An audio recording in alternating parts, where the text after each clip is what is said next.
मरीज कहते हैं कि एक दर्द की लहर सी उठती है, टीसें पड़ती हैं, तराटा पैंदियां ने, और मरीज कहते हैं कि इस दर्द ने हमारी जिंदगी को अजीरन कर दिया हुआ है, हमारा दिल करता है कि हम मर जाएं, इतना ज्यादा इसमें दर्द है। शैटिका, जिसको शैटिक पेन भी कहते हैं, इससे लोग बहुत ज्यादा परेशान हैं। मेरे पास बहुत ज्यादा मरीज इस दर्द के साथ आ रहे हैं और बेचारे इस तरह वो परेशानी में मुब्तला हैं कि उनके लिए अपने काम धंधा पे जाना बहुत मुश्किल हो चुका है। बहुत से मरीजों के लिए तो उठना बैठना भी बहुत ज्यादा तकलीफ देह है। शैटिका दर हकीकत है क्या? ये एक ऐसा दर्द है जो कमर से शुरू होता है और कमर के इस वाले हिस्सा से शुरू होकर टांग के नीचे पिंडली तक जाता है और ये कभी पिंडली से ऊपर की तरफ टांग की तरफ आता है।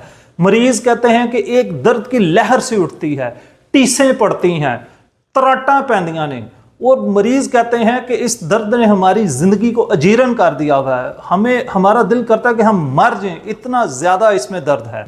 अच्छा, ये दर्द एक जगह पे नहीं रहता, ये दर्द चलता फिरता रहता है, कभी नीचे जाता है टांग में, कभी ऊपर की तरफ आता है। ऐसा क्यों होता है? हमारी कमर का जो निचला हिस्सा है, जिसको हम लंबोसैक्रल एरिया कहते हैं, यहाँ से कुछ तारें निकलती हैं, वायर्स निकलती हैं, जिनको हम नसें कहते हैं। वो छोटी छोटी तारें आपस में मिलकर एक मोटी तार बना लेते हैं। वो जो मोटी तार है उसको हम कहते हैं शैटिक नर्व। ये जो शैटिक नर्व है, ये बिल्कुल बिजली की जो तार है, बिजली की तार की तरह काम करती है। जिस तरह बिजली की तार के अंदर से करंट पास होता है और उस करंट को, उस बिजली को हम अपने मुख्तलिफ इस्तेमालात में लाते हैं। हम उससे बरकी आलात चलाते हैं, हम अपना बल्ब चलाते हैं, इस्त्री चलाते हैं, टीवी चलाते हैं, मोबाइल को चार्ज करते हैं, हम उस बिजली से मुख्तलिफ फ़ायदे लेते हैं।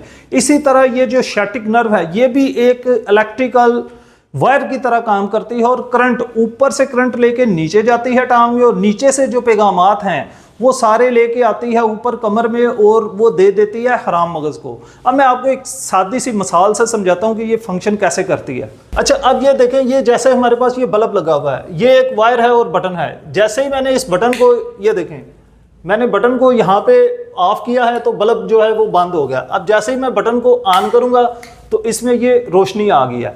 अब बल्ब और बटन के दरमियान में एक तार है, ये तार जब करंट लेके गई है तो बल्ब ऑन हुआ है।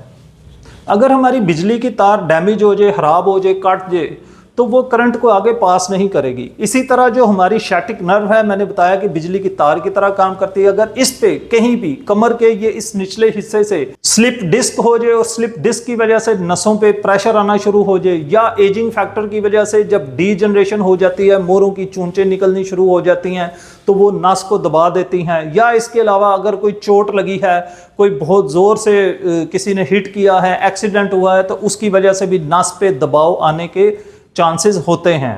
जब नस पे, शैटिक नर्व पे जब दबाव आ जाता है तो वो इरिटेट हो जाती है। अब वो जिधर जिधर से गुजरते हैं वहाँ पे आपको शदीद तकलीफ और शदीद दर्द होता है। लेकिन ये तो मैंने बताया कि स्लिप डिस्क या जो डीजनरेशन वगैरह है, ये तो होती है ओल्ड एज में। जो बूढ़े लोग हैं, बुढ़े लोग हैं, बुढ़ापे में जाके ये डीजनरेशन होती है।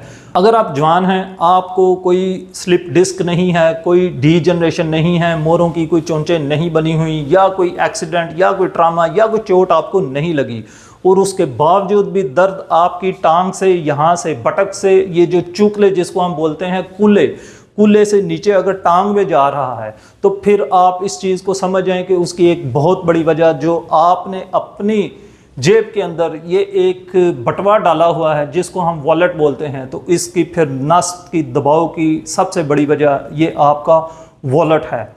जब आप अपनी पॉकेट में मोटा सा पर्स या बटवा रख लेते हैं, जब आप बैठते हैं, कुर्सी पे बैठे हैं, बेड पे, कहीं पे भी बैठते हैं, तो इस पे ये प्रेशर आ जाता है। ये आपकी नर्व को इतना दबा देता है कि ये शैटिक नर्व को इरिटेट कर देता है और आपको शैटिका पेन स्टार्ट हो जाता है। जैसे ही मैं अगर कुर्सी पे बैठता हूँ तो ये जो बटवा मैंने अपनी पॉकेट में रखा हुआ है, ये क्या करेगा, ये मेरे कूल्हे के मसल्स को जो है वो प्रेस करेगा और वहाँ पे नर्व के ऊपर दबाव आएगा और शैटिका पेन स्टार्ट हो जाएगा। तो आपने करना क्या है, आप जब भी बैठें, आप अपने इस पर्स को बिल्कुल अपनी पॉकेट में मत डालें, इसको आप निकाल के रख दें और फिर आप आराम से बैठें आसानी से।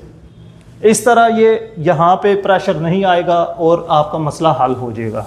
वीडियो को ज़्यादा से ज़्यादा लोगों तक शेयर कीजिए ताकि ज़्यादा लोगों का फ़ायदा हो जाए, और मेरे YouTube चैनल को देखते रहिए ताकि आपको ऐसी ही इंफॉर्मेटिव वीडियोस मिलती रहें। अल्लाह हाफिज़।